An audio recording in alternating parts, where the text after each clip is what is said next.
नमस्कार, मैं रोहित शर्मा। आप मेरे साथ में हैं दिल से रोहित चैनल में। दोस्तों, आज मेरे तेज़ बुखार था, लेकिन आपसे मेरा दिल का रिश्ता इतना मजबूत हो चुका है कि जिस दिन आपसे मेरी मुलाकात नहीं होती, उस दिन मेरा मन नहीं लगता। और इस समय आपका भी मन नहीं लग रहा है, क्योंकि नरेश मीणा लंबे समय तक जेल में बंद हैं। हालांकि अगले सप्ताह हाई कोर्ट में जब उनकी सुनवाई होगी, तो थोड़ी उम्मीद है कि हो सकता है कोर्ट उन पर रहम करे और उन्हें ज़मानत दे दे। लेकिन ये भी बिल्कुल तय है कि जो पुलिस है, जो पुलिस का रवैया नरेश मीणा को लेकर काफ़ी सख्त है। जैसा कि वकीलों ने भी कहा है कि अभी तक उन्हें जो 4 मामले उनके खिलाफ समरावता मामले को लेकर जो 4 मामले दर्ज हुए थे, 2 मामलों में अरेस्ट किया गया है, 2 मामलों में उन्हें अरेस्ट नहीं किया गया। अब 2 मामलों में अरेस्ट क्यों नहीं किया गया, इसके पीछे वकीलों का कहना है कि पुलिस की ये प्लानिंग है कि अगर 2 मामलों में ज़मानत मिल जाती है, तो हाथों हाथ फिर हम इन 2 मामलों में गिरफ्तार करेंगे, ताकि नरेश मीणा और जेल में रह सके। ये पुलिस की प्लानिंग बताई जा रही है। पुलिस तो बाकायदा जब कोर्ट में बहस होती है, तो नरेश मीणा को बहुत बड़ा अपराधी मानती है। ये बात ज़रूर है कि उनके खिलाफ करीबन 2 दर्जन मामले दर्ज हैं, लेकिन जितने भी मामले दर्ज हैं वो या तो छात्र राजनीति से जुड़े मामले हैं या फिर जन आंदोलनों के मामले हैं। लेकिन पुलिस का कहना है कि नरेश मीणा को इतनी जल्दी आप जमानत नहीं दे सकते। ये दलीलें लगातार पुलिस की रहती है। लेकिन आप सबको पता है कि जब मर्डर जैसे मामलों में ज़मानत हो जाती है, तो उस समय जब एसडीएम के जो थप्पड़ मारने का आरोप है, उस समय नरेश मीणा के हाथों में कोई हथियार भी नहीं था, कोई यहाँ तक कि कोई लकड़ी डंडे भी नहीं थे। लेकिन अब इतने दिन हो गए उनको जेल में हुए। लोगों का कहना है कि इतना कोई बड़ा अपराध किया है, उसकी सज़ा भुगत ली, जेल चला गया।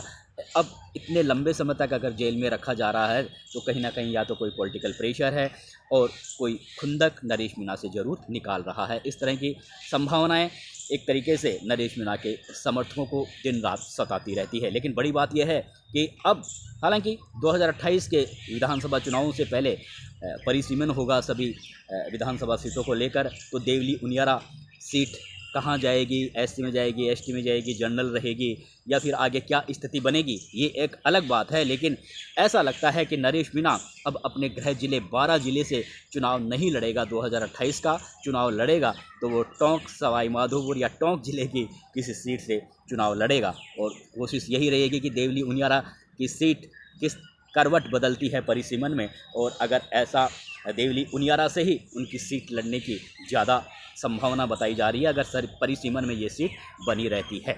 तो ये तो तय है कि नरेश मीणा चुनाव लड़ेंगे 2028 का। हालांकि वो ये बात अब बार बार ये कहते हैं कि नहीं, मेरा बिल्कुल मन भर गया है, मैं चुनाव नहीं लड़ूंगा, लेकिन लोगों के लिए हमेशा सड़कों पर रहूंगा। लेकिन बड़ी बात ये भी है कि अगर आपको लोगों की समस्याओं को लेकर सड़कों पर रहना है, तो अगर आप प्रशासन के अधिकारियों के साथ इस तरह का बर्ताव करोगे, तो ये आपके परिवार के लिए भी एक तरीके से नाइंसाफ़ी होगी, आपके लिए भी नाइंसाफ़ी होगी। और इस तरह का कृत्य अभी लोकतंत्र में स्वीकार नहीं किया जा सकता, क्योंकि उसी की वजह से आज आप इतने दिनों तक जेल में हैं और आपके माता पिता किस तरह का कष्ट भोग रहे हैं, आपके रिश्तेदार, आपके समर्थक कितना कष्ट भोग रहे हैं। भले ही आप अब इस समय आपके नाम का डंका पूरे हिंदुस्तान में बज रहा हो और एक पॉपुलर राजनेता आप हो गए हों, लेकिन इस तरह के रास्तों पर चलकर आप लंबे समय तक पॉलिटिकल कैरियर में को ठीक तरीके से अगर आप चमका भी लेते हैं, तो आप लंबे समय तक ठीक तरह से आप लोगों के लिए जंग नहीं लड़ सकते। क्योंकि अगर आप जेल में रहोगे तो जंग कहाँ से लड़ोगे। पॉपुलर ज़रूर हो सकते हो, लेकिन लोगों की समस्याओं के लिए लंबा जंग नहीं लड़ सकते। इसलिए शायद अब नरेश मीणा को सद्बुद्धि ज़रूर आएगी। लेकिन ये बिल्कुल तय है कि अगर वो 2028 का चुनाव वो लड़ेंगे, और लड़ेंगे तो 12 ज़िले से नहीं, जो 12 ज़िला उनका गृह क्षेत्र है वो लड़ेंगे, तो टोंक ज़िले की किसी सीट से चुनाव लड़ेंगे। ये बात पक्की लिख लेना। आज मैं ये बात आपको बोल रहा हूँ, क्योंकि जिस तरह का स्नेह है, जिस तरह का प्यार उन्हें टोंक ज़िले के लोगों से मिल रहा है, हालांकि टोंक ज़िले से ही नहीं बल्कि पूरे राजस्थान भर से जिस तरह से हर जाति और बिरादरी के लोग उनके साथ में जुड़े हैं, इसलिए वो निश्चित रूप से एक पॉपुलर राजनेता ज़रूर इस समय बन गए हैं। भले ही जेल में हो, लेकिन पॉपुलर वो न केवल राजस्थान में बल्कि हिंदुस्तान में हो गए हैं इस मामले को लेकर। अब ये आने वाला समय बताएगा कि वो कांग्रेस पार्टी अगर उन्हें लेना चाहेगी या वो खुद कांग्रेस पार्टी में जाना चाहेंगे, या वो भारतीय जनता पार्टी में जाना चाहेंगे, या फिर वो भारत आदिवासी विकास पार्टी ज्वाइन करेंगे, या फिर वो खुद की अपनी अलग पार्टी बनाएंगे, या फिर हनुमान बेनीवाल के साथ जाएंगे। ये सारी बातें आगे आने वाले दिनों में इसकी पूरी तरह से क्लियर हो सकेगी। लेकिन इतना ज़रूर कहा जा रहा है कि नरेश मीणा भारत आदिवासी पार्टी को शायद हो सकता है ज्वाइन कर ले, और अगर वो भारत आदिवासी पार्टी को ज्वाइन करते हैं तो निश्चित रूप से जहां उनके खुद के पॉलिटिकल कैरियर को संबल मिलेगा, तो वहीं भारत आदिवासी पार्टी जो अभी तक डूंगरपुर बांसवाड़ा जो हल्का है वहाँ पर ही वो काफ़ी जनाधार है।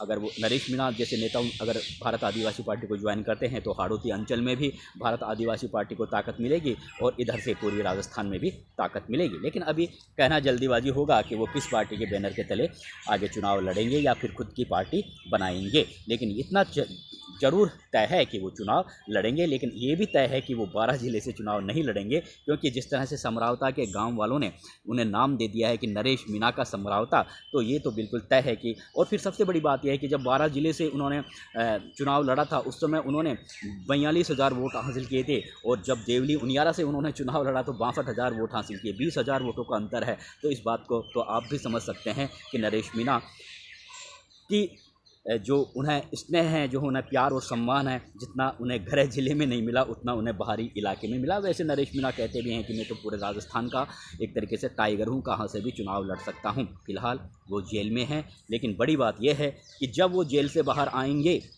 तो क्या सचिन पायलट को जो अपना आदर्श मानते हैं, सचिन पायलट के काफ़ी करीबी माने जाते हैं, ये बात अलग है कि सचिन पायलट ने अब तक उनके लिए कोई रास्ता नहीं बनाया विधानसभा में पहुंचाने का, या फिर देश की संसद में पहुंचाने का। लगातार वो टिकट मांगते रहे विधानसभा चुनाव में, लोकसभा चुनाव में, और सचिन पायलट चाहते तो वो ज़रूर उन्हें टिकट भी मिल सकता था, क्योंकि बहुत से नेताओं को सचिन पायलट ने टिकट दिलवाया है, और वो आज राजस्थान विधानसभा की शोभा भी बढ़ा रहे हैं, संसद की शोभा भी बढ़ा रहे हैं। इसलिए लोगों का कहना है कि अगर सचिन पायलट चाहते तो नरेश मीणा भी आज विधायक और सांसद होते। लेकिन अब जिस तरह से पिछले कई दिनों से नरेश मीणा जेल में बंद हैं, सचिन पायलट बराबर समरावता मामले की न्यायिक जाँच की मांग तो कर रहे हैं, लेकिन सचिन पायलट के पिता को भी ऐसा, क्षमा कीजिए, नरेश मीणा के पिता को भी ऐसा लगता है और नरेश मीणा के समर्थकों को भी ऐसा लगता है कि जिस तरह की उम्मीद और जिस तरह की एक तरीके से उम्मीद थी कि सचिन पायलट कहीं ना कहीं इस संकट की घड़ी में नरेश मीणा के साथ खड़े रहेंगे, या फिर पर्दे के पीछे से वो नरेश मीणा की कोई हेल्प करेंगे और उनकी जमानत के रास्ते आसान बनाएंगे। अभी तक सचिन पायलट की ओर से इस तरह की कोई हेल्प नरेश मीणा को लेकर नहीं की गई। तो ये जो सचिन पायलट का जो व्यवहार है उसको लेकर नरेश मीणा के पिता को भी काफ़ी तकलीफ़ है, और नरेश मीणा के समर्थकों को भी तकलीफ़ है। अब समझने वाली बात यह है कि जब नरेश मीणा जेल से बाहर आएंगे तो क्या वो सचिन पायलट के साथ अपना दोस्ताना संबंध बनाए रखना जारी रखेंगे, क्योंकि सचिन पायलट को वो काफ़ी लाइक करते हैं, पसंद करते हैं। लेकिन जेल में रहने के बाद उन्होंने ये, हालांकि जेल में वो पहले भी रहे हैं लेकिन इस बार थोड़ा लंबा जेल में रहे हैं, तो उन्हें ये लग रहा है कि कौन मेरा दोस्त है, कौन मेरा दुश्मन है, कौन मेरा अहित चाहता है, कौन मेरा हित चाहता है। शायद ये उनके दिमाग में ये जो सवाल थे, इन सवालों के जवाब उन्हें अब जेल में रहने के दौरान मिल गए होंगे। तो बहुत से लोगों का कहना है कि ऐसा लगता नहीं कि वो सचिन पायलट के साथ अपने दोस्ताना संबंध जारी रखेंगे। लेकिन फिर भी नरेश मीणा एक भावुक इंसान हैं, और जिस तरह से राजेश पायलट के प्रति वो पहले काफ़ी समर्पित रहे, तो सचिन पायलट को लेकर भी वो अब तक भी काफ़ी समर्पित नज़र आए। तो लोगों को लग भी रहा है कि हो सकता है सचिन पायलट के प्रयासों से नरेश मीणा कांग्रेस पार्टी में शामिल हो जाएं, और फिर कांग्रेस पार्टी में रहते हुए वो अपना जो भविष्य है, पॉलिटिकल भविष्य, उसको चमकाएं। लेकिन इस तरह की संभावना थोड़ी कम दिख रही है, क्योंकि नरेश मीणा अब एक ऐसे नेता हो गए हैं कि बहुत से लोग कहते हैं कि अब सचिन पायलट की नरेश मीणा को ज़रूरत नहीं है। खैर, इन सारे सवालों के जवाब आने वाले समय में हमें मिल जाएंगे। लेकिन ये बात ज़रूर है कि जब नरेश मीणा ने देवली उनियारा से विधानसभा का चुनाव लड़ा था, उस समय वो खाटू श्याम जी के मंदिर में गए थे, नंगे पाँव गए थे, और वहाँ उन्होंने प्रतिज्ञा ली थी कि जब मैं चुनाव जीत जाऊँगा तो नंगे पाँव यहाँ पर पैदल चलकर आपके दरबार में आऊँगा। अब ये कहा जा रहा है कि जिस दिन नरेश मीणा जेल से बाहर निकलेंगे वो नंगे पांव खाटू श्याम जी के मंदिर में पहुंचेंगे। हालांकि चुनाव नहीं जीते, लेकिन राजनीतिक विश्लेषक भी मानते हैं कि 62,000 वोट उन्होंने निर्दलीय तौर पर हासिल किए हैं।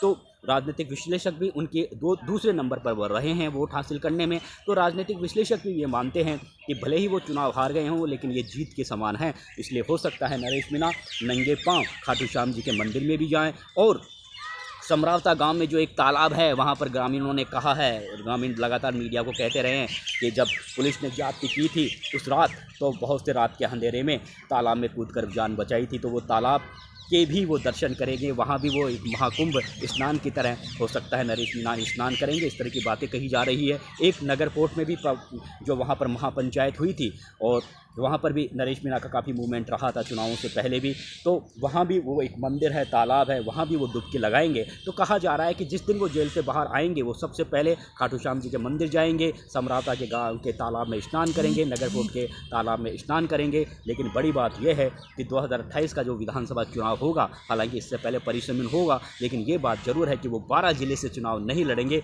बल्कि वो टोंक जिले की ही किसी सीट से चुनाव लड़ेंगे और वहाँ चुनाव जीतकर अपने राजनीतिक कौशल को जाहिर करेंगे। अगर निर्दलीय चुनाव लड़ते हैं, निर्दलीय चुनाव लड़ेंगे, या भारत आदिवासी विकास पार्टी के बैनर के तले चुनाव लड़ेंगे, कांग्रेस पार्टी के बैनर के तले चुनाव लड़ेंगे, ये एक अलग बात है। लेकिन ये है कि वो अगर टोंक जिले से किसी सीट से आप चुनाव लड़ेंगे तो निश्चित रूप से 2028 के विधानसभा चुनाव में उन्हें जीत मिलेगी और वो विधानसभा में नज़र आएंगे। कुछ इस तरह की संभावनाएं राजनीतिक विश्लेषक भी जाहिर कर रहे हैं। लेकिन बड़ी बात यह है कि सचिन पायलट के साथ में नरेश मीणा का क्या पॉलिटिकल संबंध रहेगा, ये एक देखने वाली बात रहेगी। नमस्कार दोस्तों।